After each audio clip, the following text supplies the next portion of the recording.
நெருங்கி பேசிட்டே போதும். இவங்களுக்கும் அவங்களுக்கும் அப்படி கணக்கு போடும்போது நம்மளே சொல்லிடணும், ஆமா இருக்கு என்ன விஷயம். இப்ப என்னை பத்திலாம் டப்பிங் ஒன்றுல சொல்றாங்கல்ல, ஒரு பொம்பளைங்கெல்லாம் கைவிட்டு ஆமா இருக்கு. இப்ப என்ன இருந்தாவா நடிகர் சங்கத்தில் இருக்கும்போது என்னை பத்தி சொன்னாங்க, ராதாரவி ஊழல் செஞ்சேன். அப்புறம் என்ன, அதுக்கு என்னடா இப்ப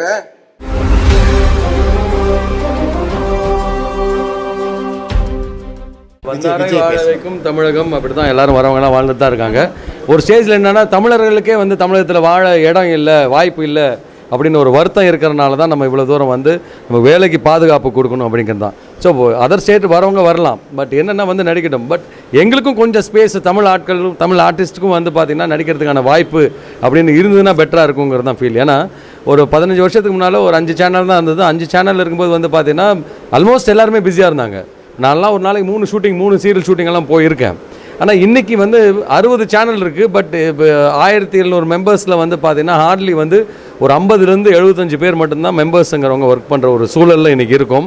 ஸோ இது வந்து கொஞ்சம் மாறணும் அப்படிங்கிறதுக்காக தான் இந்த ஸ்டாண்ட் எடுத்திருக்கோம். இந்த வேலைக்கு பாதுகாப்பு அப்படிங்கிறது ஃபஸ்ட் அஜெண்டாவில் வந்து மேடம் சொல்லியிருக்காங்க.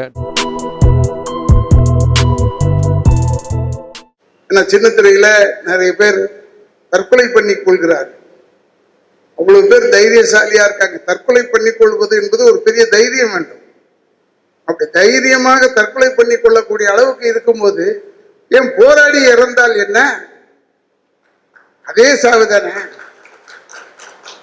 ஒரு நியாயமான விஷயத்துக்கு நாம் போராடி இறந்தால் வெற்றி பெறும், எதிர்காலத்தில் பேசப்படுவீர்கள் என்று சொல்லி நிச்சயமாக இந்த அணி பெரிய அளவிலே வெற்றி பெறும். நெகட்டிவ் தாட்ஸ் தூக்கி வைங்க. வெற்றி பெற்றாலும் இல்ல, வெற்றி பெறுவோம், அதோடு நிறுத்தம்.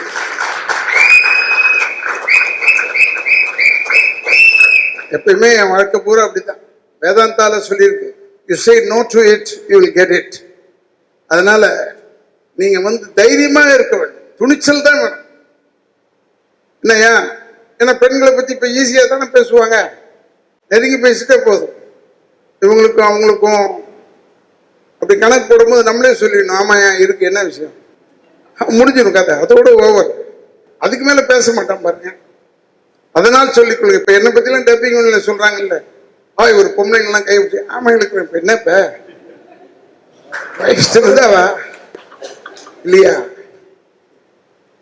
அப்படி பதில் சொல்லி ஆகணும். சில நேரத்துல நான் அவமரியாதை பண்ணுவதற்காக சொல்லவில்லை, மரியாதை தருகிறேன். எனக்கு தாய் இல்லையா, தங்கை இல்லையா, எல்லாரும் இருக்காங்க. எனக்கு மகள் இருக்கிறாள். ஆனால் எதுக்குன்னா குற்றங்கள் சொல்லும் போது கவலைப்படக்கூடாது. ஆமா அப்படிதான் இருந்துச்சு. நடிகர் சங்கத்தில் இருக்கும்போது என்னை பத்தி சொன்னாங்க, ராதாரவி ஊழல் செஞ்சேன். அப்புறம் என்ன, அதுக்கு என்னடா இப்ப இல்லையா. மெம்பர் இல்லாதவருக்கு 5000 ரூபாய் கொடுத்தேன், ஊழல்னு சொன்னாங்க. ஊழலா இருக்கட்டுமே, அதை சொல்லிக்கொண்டு நம் அணிக்கு சொல்லிக் கொள்கிறேன், தயவு செய்து நம்முடைய உறுப்பினர்கள் யாராவது மரணம் அடைந்தால் நம்ம எல்லாருமே போய் ஃப்ரீயா இருக்கிறவங்க அங்க போய் இருக்க வேண்டும் என்பது எழுதப்படாத சட்டமாக இருக்க வேண்டும்.